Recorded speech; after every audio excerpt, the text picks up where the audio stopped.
Assalamualaikum warahmatullahi wabarakatuh. Selamat pagi semuanya. Salam sejahtera untuk kita semua. Kami dari kelompok 6. Di sini kami akan mempresentasikan hasil diskusi kelompok kami mengenai tugas histologi hewan. Kelompok 6 sendiri beranggotakan 4 orang. Yang pertama ada Rifaid Nur Arsad dengan NIM akhir 040, Aurora Reta Kitana dengan NIM akhir 041, saya sendiri Anissa Selvia Widiariswara dengan NIM akhir 042, dan Caroline Betsy dengan NIM akhir 043. Yang pertama di sini ada pendahuluan. Jadi pendahuluannya di sini ada setiap hari tubuh suatu morfologi menghadapi berbagai ancaman yang datang dari luar, berupaya untuk memasuki tubuh dengan berbagai cara. Jutaan bakteri, virus, patogen, dan berbagai mikroorganisme yang lainnya berupaya memasuki tubuh dengan berbagai cara melalui sistem pernafasan, sistem pencernaan, dan melalui permukaan kulit. Tetapi tubuh memiliki sebuah sistem yang mampu menangkal segala ancaman tersebut melalui sistem imun atau sistem pertahanan tubuh. Sistem pertahanan pada makhluk hidup ada dua, yaitu sistem pertahanan bawaan atau innate immunity maupun sistem pertahanan spesifik atau adaptive immunity. Baik sistem imun non-spesifik maupun sistem imun spesifik memiliki peran masing-masing. Keduanya memiliki kelebihan dan kekurangan. Namun sebenarnya kedua sistem tersebut memiliki kerjasama yang erat. Dari adanya pendahuluan tersebut, di sini kami mendapatkan dua rumusan masalah, yaitu apa sih yang membedakan respon imun non-spesifik dengan respon imun spesifik, dan selanjutnya ada pada jaringan limfoid primer, pilihlah foto histologi timus dan bone marrow, tunjukkan dan jelaskan ciri-ciri bagian-bagian penyusunnya. Di sini terdapat perbedaan respon imun spesifik dan respon imun non-spesifik. Dalam hal yang pertama ada komponen seluler, selanjutnya ada komponen humoral, yang ketiga ada spesifitas kerja, yang keempat ada pembentukan sel memori, dan yang terakhir ada tidaknya perbaikan respon pada kontak berulang dengan antigen yang sama. Perbedaan respon imun non-spesifik dan spesifik dalam hal komponen seluler. Pada respon imun non-spesifik terdapat sel fagosit mononuklear dan polimorfonuklear, serta sel natural killer, serta sel mass yang berperan dalam sistem imun non-spesifik seluler. Dan neutrofil, salah satu fagosit polimorfonuklear dengan granula azurofilik yang mengandung enzim hidrolitik serta substansi bakterisidal seperti defensin dan katerisidin. Mononuklear fagosit yang berasal dari sel primordial dan beredar di sel darah tapi disebut sebagai monosit. Makrofag di sistem saraf pusat disebut sebagai sel mikroglia, serta berada di sinusoid hepar disebut sel Kupffer. Di saluran pernapasan disebut makrofag alveolar dan di tulang disebut sebagai osteoklas. Sel natural killer merupakan sel limfosit yang berfungsi dalam imunitas non-spesifik terhadap virus dan sel tumor. Sel mass berperan dalam reaksi alergi dan imunitas terhadap parasit dalam usus serta invasi bakteri. Sedangkan respon imun spesifik terdapat limfosit T yang berperan dalam sistem imun spesifik seluler. Pada orang dewasa, sel T dibentuk di sumsum tulang, tapi proliferasi dan diferensiasinya terjadi di kelenjar timus. Persentase sel T yang matang dan meninggalkan timus untuk kesirkulasi hanya 5-10%. Fungsi utama sistem imun spesifik seluler adalah pertahanan terhadap bakteri intraseluler, virus, jamur, parasit, dan keganasan. Sel T terdiri atas beberapa subset dengan fungsi yang berbeda-beda, yaitu sel TH1, TH2, TDTH, TTL atau TC, TH3 atau TS atau sel TR. CD4+ merupakan penanda bagi sel T helper, dan CD8+ merupakan penanda dari CTL yang terdapat pada membran protein sel. Sel CD4+ mengaktifkan sel TH1 yang selanjutnya mengaktifkan makrofag untuk menghancurkan mikroba.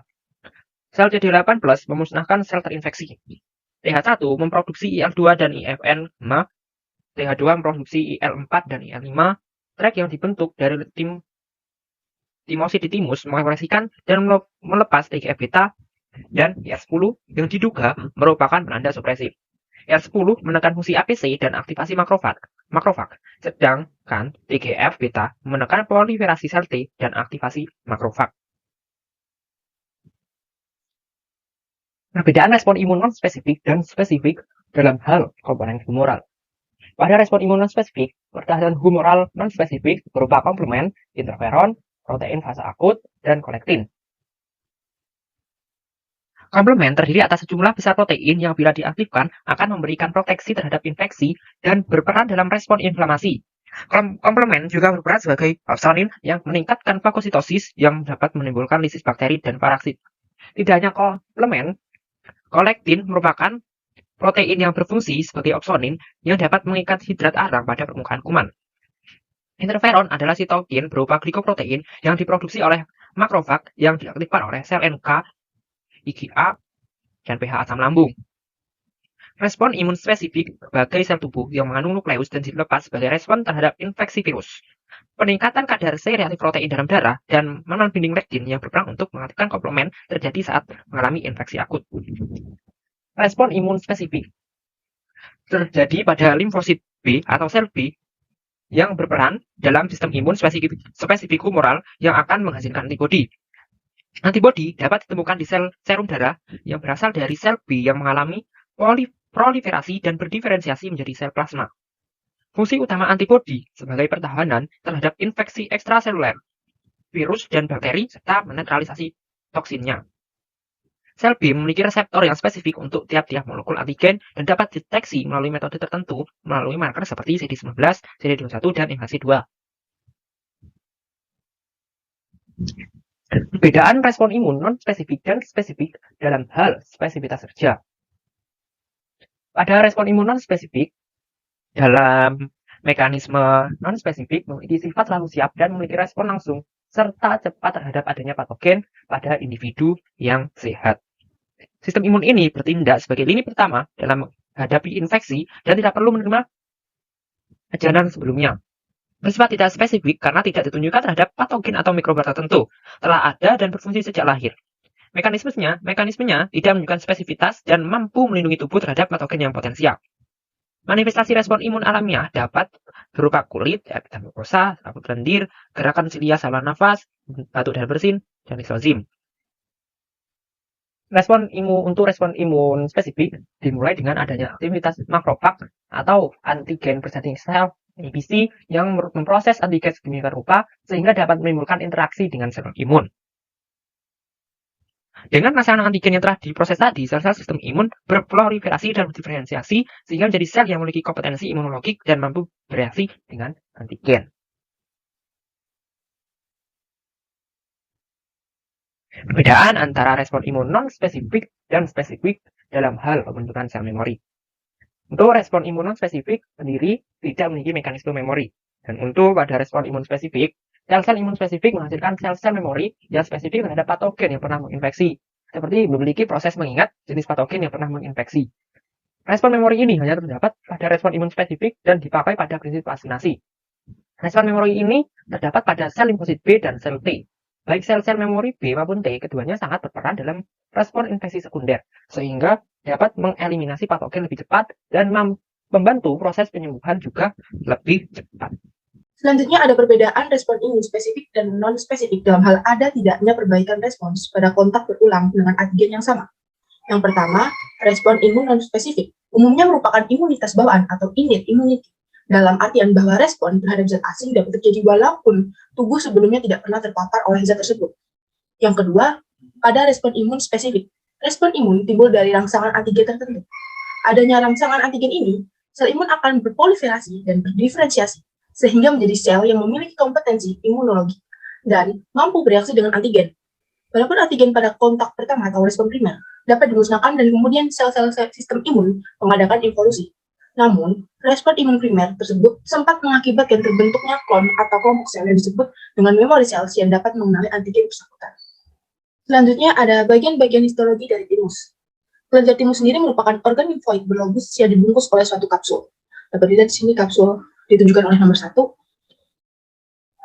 Jaringan ikat tempat trabekula berasal dari trabekula masuk ke dalam organ dan membagi kelenjar timus menjadi banyak lobulus yang tidak utuh. Jadi di sini lobulus ditunjukkan oleh nomor 8. Ini merupakan lobulus. Nah, di setiap lobulus itu terdiri dari korteks. Korteks di sini dapat ditunjukkan di nomor 3. Nomor 3 nih korteks, juga korteks yang berpulas gelap ya, ini yang berpulas gelap, dan medula yang berpulas terang. Ini medula. Ini juga medula. Karena lobulus tidak utuh, medula memperlihatkan kontinuitas di antara lobulus yang berdekatan. Pembuluh darah masuk ke dalam kelenjar timus melalui kapsul jaringan ikat dan trabekula. Jadi ini pembuluh darah masuk ke dalam kelenjar timus melalui kapsul jaringan ikat. Korteks, setiap lobulus mengandung limfosit yang tersusun padat yang tidak membentuk nodulus limfoid. Sebaliknya, medula mengandung limfosit lebih sedikit tetapi mempunyai epiteliositus reticularis yang lebih banyak. Medula juga mengandung banyak corpusculum timicum atau hasal yang merupakan ciri khas kelenjar timus. Nah, corpusculum timicum ini sendiri ditujukan dengan nomor 6 dan nomor 9. Ini kuning nih. Ini corpusculum timicum. Nah, histologi kelenjar timus bervariasi bergantung pada usia individu. Kelenjar timus berkembang mencapai puncaknya segera setelah lahir. Pada saat pubertas, kelenjar timus mulai mengalami inovulasi atau menunjukkan tanda-tanda regresi dan degenerasi secara bertahap. Akibatnya, produksi limfosit menurun dan corpusculum timicum menjadi lebih menonjol. Selain itu, parenkim atau bagian seluler kelenjar secara bertahap digantikan oleh jaringan ikat lumbar dan sel adiposa. Di sini jaringan ikat tunggal ditunjukkan oleh nomor 10 tadi ya. Dan sel adiposa ditunjukkan oleh nomor 11. Ini sel adiposa di sini. Ini juga sel adiposa yang ada bulat-bulat di sini, warna putih. Nah, kelenjar timus yang terlihat dalam gambar ini memperlihatkan akumulasi jaringan adiposa dan tanda inovulasi dini sesuai dengan pertambahan usia. Selanjutnya ada bagian-bagian histologi timus dengan pandangan seksional. Kalau tadi pandangan menyeluruh, sekarang pandangan seksional. Jadi irisan kecil korteks dan medula suatu lobulus kelenjar timus diperlihatkan dengan perbesaran yang lebih kuat. Limfosit timus di korteks yang ditujukan dengan nomor 1 dan nomor 5 membentuk agregasi tidak padat. Sebaliknya, medula yang ditujukan oleh nomor 3 mengandung lebih sedikit limfosit tetapi banyak epitelius reticularis yang ditujukan oleh nomor 7. Corpusculum timicum adalah struktur lonjong yang terdiri dari agregasi spes atau bulat sel-sel epitel gepeng. Corpusculum timicum juga memperlihatkan pusat klasifikasi dan atau pusat degenerasi. Nomor 9 yang berwarna merah muda atau eosinofilik. Untuk fungsi corpusculum ini tidak diketahui ya, belum diketahui. Ini pusat degenerasi corpusculum. Untuk corpusculum sendiri nomor 8. Next, selanjutnya ada bagian-bagian histologi timus dalam korteks dan medula kelenjar timus. Foto mikrograf perbesaran lemah memperlihatkan sebagian lobulus kelenjar timus. Jaringan ikat trabekula membagi kelenjar menjadi lobulus-lobulus yang tidak utuh. Nah, lobulus ini sendiri itu terdiri dari korteks dan medula. Jadi korteks warnanya lebih gelap dibanding medula. Suatu korpus timicum terdapat di bagian tengah medula salah satu lobulus. Jadi corpusculum ini terletak di tengah-tengah medula. Ya. Nah, kelenjar timus memiliki peran penting pada masa dini anak-anak dalam perkembangan sistem imun. Limfosit yang belum terdiferensiasi dibawa dari sumsum tulang oleh aliran darah ke kelenjar timus. Di sebagian besar korteks timus, epitheliotus reticularis mengelilingi limfosit dan mendorong diferensiasi, proliferasi, dan pematangannya. Di sini, limfosit mengalami pematangan menjadi sel T imunokompeten, sel T penolong, dan sel T sitoksik sehingga limfosit memperoleh reseptor permukaan untuk mengenali antigen. Selanjutnya, limfosit yang sedang berkembang dicegah dari perjalanan terhadap antigen darah oleh sawar darah timus Clostridium hematotypicum yang terbentuk oleh sel endotel, epitheliocytes reticularis dan makrofag. Nah, makrofag di luar kapiler memastikan bahwa bahan-bahan yang diangkut di dalam pembuluh darah tidak berinteraksi dengan sel T yang sedang berkembang di korteks dan memicu respon autoimun terhadap sel atau jaringan tubuh sendiri. Setelah matang, sel T meninggalkan kelenjar timus melalui aliran darah dan menempati limfonodus, limfa, dan jaringan limfodependen timus lainnya. Selain membentuk sawar darah timus, epitheliocytes reticularis menyekresi hormon yang berguna untuk proliferase, diferensiasi, dan pematangan sel T dan ekspresi penanda permukaannya. Hormon-hormon tersebut adalah timulin, timopaitin, timosin, timic humoral factor, interkulin, dan interferon. Epitheliocytes reticularis juga membentuk gulungan yaitu corpusculum timicum hasal di medula kelenjar yang merupakan ciri khas kelenjar timus. Selanjutnya, yaitu saya akan menjelaskan mengenai bagian-bagian histologi timus dan monero. Di sini saya akan menjelaskan mengenai bagian sumsum tulang merah pada perbesaran 100 kali dan pada perbesaran 400 kali. Pada kedua perbesaran ini sama-sama menggunakan pewarnaan hematoxylin Elsin atau yang biasa kita kenal dengan pewarnaan HE. Pada bagian perbesaran 100 kali ini dapat terlihat sel-sel penyusun sumsum tulang merah, yaitu terdapat trabekula dari tulang cancellus yang disimbolkan sebagai T. Jadi trabekula dari tulang cancellus ini bertanggung jawab untuk penampilan seperti bunga karang. Di mana di dalam trabekula ini ada 3 jenis sel tulang, yaitu osteoblast, osteosit, dan osteoklas. Yang kedua yaitu adiposit yang disimbolkan dengan huruf A, yang merupakan bagian dari jaringan adiposa dan berfungsi sebagai tempat untuk menyimpan lemak. Dan yang ketiga yaitu tali hemopoietik atau hemopoietic cell in the cords yang disimbolkan dengan huruf C, yang merupakan kumpulan sel hemopoietik yang membentuk tali sel atau dinamakan sel induk hemopoietik pluripoten yang berperan dalam menghasilkan semua jenis sel darah. Dan yang keempat yaitu merupakan sinusoid berisi darah yang disimbolkan sebagai S, yang merupakan jenis kapiler berpori terbuka atau diskontinu bertolak belakang dengan jenis kontinu dan berfenestra.